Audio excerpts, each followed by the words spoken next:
ओम गंगणपते नमः। आप सभी का आपके अपने चैनल पर बहुत बहुत स्वागत है। आज इस वीडियो में हम परिवर्तनी एकादशी व्रत कथा सुनेंगे। युधिष्ठिर ने कहा, हे भगवान, आपने भाद्रपद कृष्ण एकादशी अर्थात अजा एकादशी का सविस्तार वर्णन सुनाया। अब आप कृपा करके मुझे भाद्रपद शुक्ल एकादशी का क्या नाम है, इसकी विधि तथा इसका महात्म्य कहिए। तब भगवान श्री कृष्ण कहने लगे कि इस पुण्य, स्वर्ग और मोक्ष को देने वाली तथा सब पापों का नाश करने वाली उत्तम वामन एकादशी का महात्म्य मैं तुमसे कहता हूँ। आप इसे ध्यानपूर्वक सुने। यह भाद्रपद शुक्ल एकादशी को पद्मा एकादशी, परिवर्तनी एकादशी, जयंती एकादशी, जल झूलनी एकादशी, देव झूलनी एकादशी एवं वामन एकादशी भी कहते हैं। इस दिन यज्ञ करने से वाजपेय यज्ञ का फल मिलता है। पापियों के पाप नाश करने के लिए इससे बढ़कर कोई उपाय नहीं। जो मनुष्य परिवर्तनी एकादशी के दिन मेरे वामन रूप की पूजा करता है, उससे तीनों लोक पूज्य होते हैं। अतः मोक्ष की इच्छा करने वाले मनुष्य को इस व्रत को अवश्य करना चाहिए।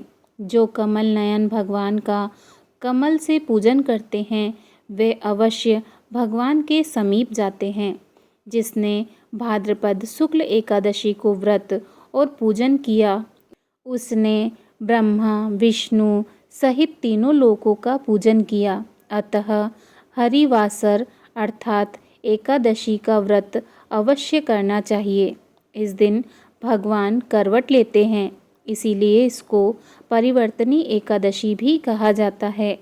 भगवान के वचन सुनकर युधिष्ठिर बोले कि हे भगवान, मुझे अति संदेह हो रहा है कि आप किस प्रकार सोते और करवट लेते हैं तथा किस तरह राजा बलि को बांधा और वामन रूप रखकर क्या क्या लीलाएं की। चातुर्मास के व्रत की क्या विधि है तथा आपके शयन करने पर मनुष्य का क्या कर्तव्य है, सो आप मुझसे विस्तार से बताइए। भगवान श्री कृष्ण कहने लगे कि हे राजन, अब आप सब पापों का नष्ट करने वाली कथा का श्रवण करें। त्रेता युग में बलि नामक एक दैत्य था। वह मेरा परम भक्त था। विविध प्रकार के वेद सूक्तों से मेरा पूजन किया करता था और नित्य ही ब्राह्मणों का पूजन तथा यज्ञ के आयोजन करता था। लेकिन इंद्र से द्वेष के कारण उसने इंद्रलोक तथा सभी देवताओं को जीत लिया।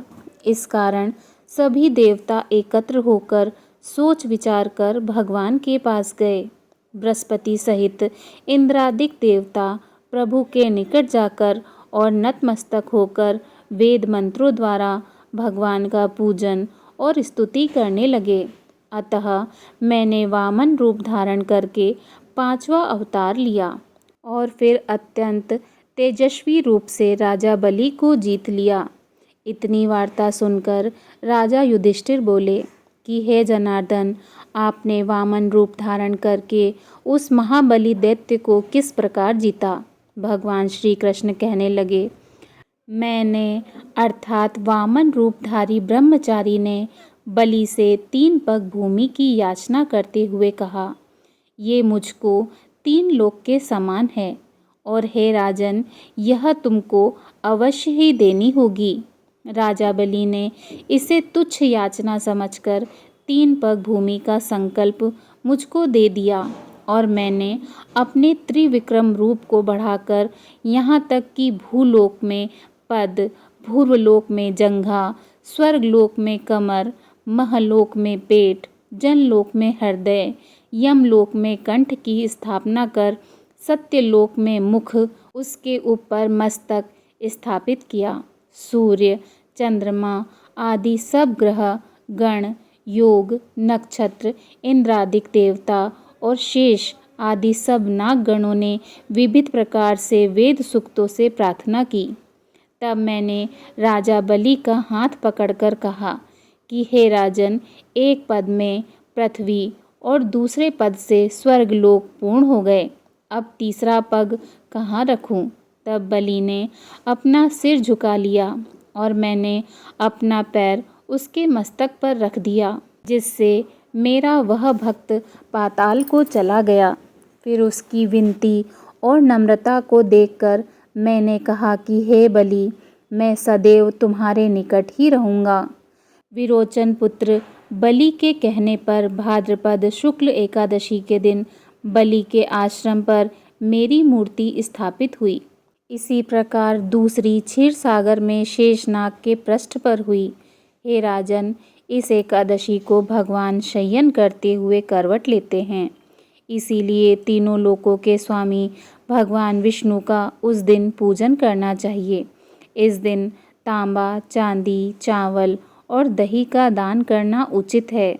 रात्रि को जागरण अवश्य करना चाहिए। जो विधि पूर्वक इस एकादशी का व्रत करते हैं वे सब पापों से मुक्त होकर स्वर्ग में जाकर चंद्रमा के समान प्रकाशित होते हैं और यश पाते हैं। जो इस पाप नाशक कथा को पढ़ते या सुनाते हैं उनको 1000 अश्वमेघ यज्ञ का फल प्राप्त होता है। बोलिए भगवान श्री हरि विष्णु की जय। ओम नमो भगवते वासुदेवाय नमः।